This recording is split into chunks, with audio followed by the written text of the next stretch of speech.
男人原本是妖族强大的妖王，只因一时大意，竟败在了一名小道士手下，还阴差阳错成为了他的灵宠。晚上姬天赐老是梦见有一条蛇妖匍匐在自己身上，那画面太美，直接让他羞涩不已。每从梦中惊醒，都是一副狼狈不堪的模样。而这样荒唐的梦，好像是从那天与妖王大战之后才开始。几天前，密天宗收到妖族来犯的消息，山下的守护结界已经被攻破，此刻师尊正在闭关，大师兄也下山去了。面对这汹涌而来的毒蛇，姬天赐却并没有下杀手，他告诉师兄，这些不过是被操纵的小蛇，该杀的是背后那御蛇之人。话刚说完，手上的蛇就被师兄一剑砍断。废物，果然是出身低微的人才会同情地上的爬虫，闪远点，别给宗门丢人。这时几人身后传来一阵笑声，小道长，你想杀我，那得看你有多大本事啊！姬天赐一眼就认出了他是妖王柳无心。数年前妖族与密天宗一战，妖族战败，残存的旧部为了振兴妖族，从禁地释放出柳无心。相传柳无心乃大妖蛇王之子，此人阴险狡诈，无恶不作，曾犯下滔天大罪，被妖族关押几百年。在他重见天日后，立即发动战争，依靠心狠手辣的雷霆手段，横扫各部，统一妖族，成为新一任妖王。面对实力深不可测的妖王，姬天赐不禁开始冒冷汗。柳无心一脸悠闲，不如本王给你们指条明路。这小道长的容颜身姿甚合本王胃口，不如乖乖跟本王回去，我便留你师兄弟们一条全尸，如何？姬天赐一听十分愤怒，妖孽，你休要胡言乱语！接着咬破手指，开始用剑施法，朝着树上柳无心刺去。柳无心一脸坏笑，还有小脾气，我更喜欢了，这可是你自己送上门来的，那本王今日就把你带回去，也好日日观赏。然而下一秒，令他震惊的一幕出现了，自己的阵法竟然被这小道长击破了。一阵剧烈的爆炸声响后，姬天赐受伤跌落在地上，众妖怪看到他们的大王尸首都被烧成灰烬了，赶紧撤退。师兄们十分惊讶，想不到那个废物竟然杀死了妖王，但还是担心有诈，吩咐人仔细搜寻一番，只要有妖物，一个都不要放过。姬天赐慢慢起身，我本是抱着必死的决心对抗妖王，怎么突然就……这时听到草丛里传来一阵沙沙声，原来是一条白蛇，好可怜的小蛇，他想跟我回家。来到后山温泉，姬天赐把小白蛇拿出来洗澡，可怜的小家伙，被那妖王操控作恶也不是你的错。事实上，这条白蛇正是妖王柳无心。对于败在这个小道士手里，柳无心也十分不服气，想着一定要把他抓回去关起来。日日夜夜的折磨，突然眼前的场景让他顿时鼻血直流。这小道士竟然光着身子让自己凑这么近，听到他要自己当他的灵宠，柳无心都要被气炸。我堂堂妖王岂会做你的灵宠？小道士一边帮他擦去鼻血，一边安慰他。被他这样揉脸，妖王愈加气愤，想着自己不过是一时大意才被他打回原形。听他问到自己几岁，柳无心再也忍不了了，直接一拳过去。然而实际情况是，现在作为一条小蛇的他撞在他身上，他怎么毫发无损？本王的妖力呢？所有法术都失效了，真是可恶啊！这小道士到底对本王做了什么？道士握住小蛇蹭来蹭去，如此活泼，看来伤势已经好的差不多了。走，我这就带你去我房间住下，从明日起我便好好教化你，争取早日让你开了灵石。趁着他穿衣服的间隙，小蛇赶紧偷偷溜走。之前外面的斩妖阵已经被自己摧毁，他们应该还没来得及修复，此刻定然畅通无阻，只要能避开这些守卫。然而还是被发现了。突然几个符咒丢下来，一片爆炸声后，道士们什么也没发现。小蛇十分委屈，没想到我柳无心竟沦落至此，面对这群废物也要躲躲藏藏。姬天赐，他日若不将你绑回去吸食个干净，难解我心头之恨。这时道士注意到树上的动静，就在他要查看时，姬天赐及时赶到，劳烦借过一下，我丢了件东西来这里找找看。两位道士对他却并不待见，觉得他今天出风头打败妖王只是运气，那个柳无心就是个虚张声势的花架子，谁上去都能干掉他。接着又开始说他身份低微，姬天赐直接打断，说够了吗？说够了就让开，我要找我的东西。二人也不再跟他纠缠，把小蛇救回来后，姬天赐叮嘱他以后不要乱跑，不然很危险的。小蛇虽然很不甘心，但眼下也只能忍着了。虽然这个臭道士很可恶，但总比落在其他人手里没了命要强，起码他连路边的小蛇都救，也算得上是名门正派口中所谓的那什么正人君子吧。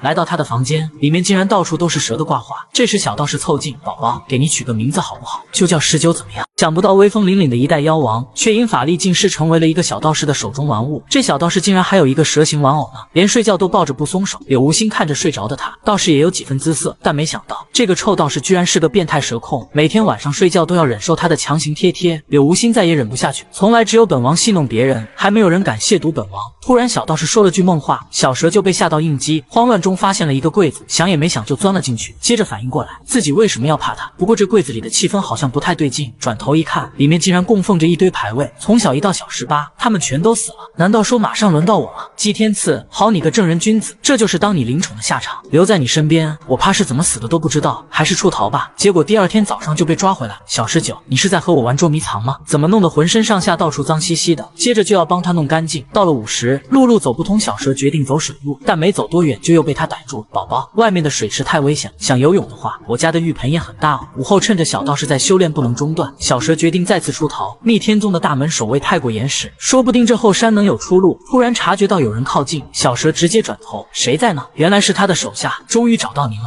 妖王大人。柳无心倒是有些惊喜，我还以为你跟逆天宗那些蠢货一样，以为本王死了。手下开始对他一顿吹捧，接着递上一瓶药。妖王大人，您如今行动不便，这是属下特意炼制的秘药，辅以灵泉之水，可保每日恢复人形2个时辰，同时还可以抑制妖气，不用担心被人识破妖族身份。柳无心按照他说的在灵泉里浸泡，果然不错。看来你在密天宗这些年也没有闲着。面对妖王这副样貌，手下都不敢直视他，全仰仗妖王大人栽培，属下自然竭心尽力。这时妖王有些不悦，竭心尽力，那为何这么多年还没有找出是月轮的下落？关于是月轮的下落，手下也无可奈何。妖王回想多年前，父王带领妖族精锐和人族开战，大妖家族的精锐在这场战斗中几乎全员折损，蛇族圣物是月轮也在此战中被密天宗夺去。是月轮不仅是妖族圣物，更可提升妖力突破至高境界。看到妖王发怒，手下当场被吓到，请妖王大人允许我将功折罪。事已至此，妖王也不想再追究。如今我既已身在密天宗，是月轮我亲自来找，你去联络下四部，让他们不要轻举妄动。说到那个密天宗的大弟子张继渊，手下秒懂妖王的意思，表示会想办法拖延他回山的时间。如果留在密天宗，就又要待在那个臭道士的身边了。于是妖王问手下那个臭道士的来路，手下知无不言。姬天赐来自鬼水镇，就是那个传说中人和半妖杂居的隐士小镇。那地方地处西南边陲，入口隐秘，且不与外界往来，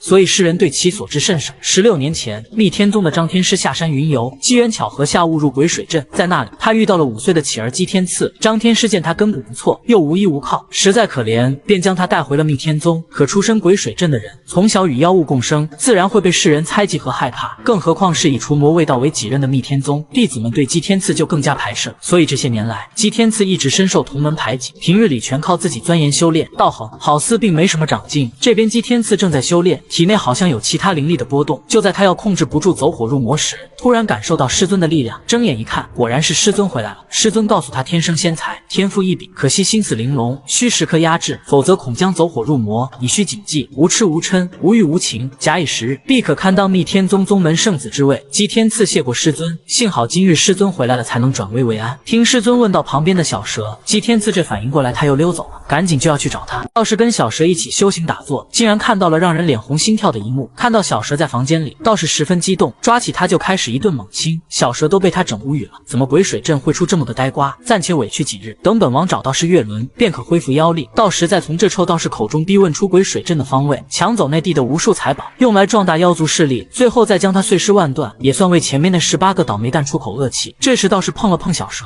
宝宝你在想些什么呢？这次也不打算罚他，准备教他修炼，帮他打开灵石。小蛇真是气不打一处来，就凭你一个低阶道士也敢收本王为灵宠？随着修炼慢慢进行，道士的眼前突然出现了一条蛇尾，那尾巴正是来自眼前这个妖娆的男人。此刻他正对着自己笑，看他凑上前就要行大胆之事，道士猛地将他扇飞，实际上是小蛇被他扇飞出去。道士一整个自我怀疑，方才运功的时候脑子里怎么会出现那样的画面？难道我对小蛇的喜爱已经变态到这种地步了？此刻小蛇愤怒无比，这几日明明都是他喊着要助自己修炼，可结果总是被他打飞。之前那18个不会都是这么摔死的吧？看道士还露出那样的表情，小蛇更是火冒三丈，你这是什么表情？受伤的明明是我，你还委屈上了。晚上小蛇化为人形，开始在密天宗探查是月轮，因为没有找到线索，小蛇便准备回去，突然听到那边的动静，过去一看，原来是道士在洗澡。看着看着，小蛇便吹起了流氓哨。道士循着声音的方向看去，还以为是自己听错了呢。这时又想到了修炼时的画面，真是太让人脸红了，感觉是走火入魔了。再这样下去的话，不仅自己道心受损，对小蛇也无益。只剩下一个办法，道士为了帮助小蛇修炼，终于决定去争一争那宗门圣子之位。看姬天赐来到高阶修炼道场，师兄们当场把他拦住。这时姬天赐拿出准入令，道场的封印就消失了。既然是师尊给他的准入令，师兄们也不好再阻拦。想着高阶道场里有无数奇珍异宝，可助长修为。最近自己的状态不稳，无法帮助小蛇修炼，借助这些应该可以。小蛇也是十分期待，说不定里面会有自己想要的东西。突然2位师兄又过来阻拦。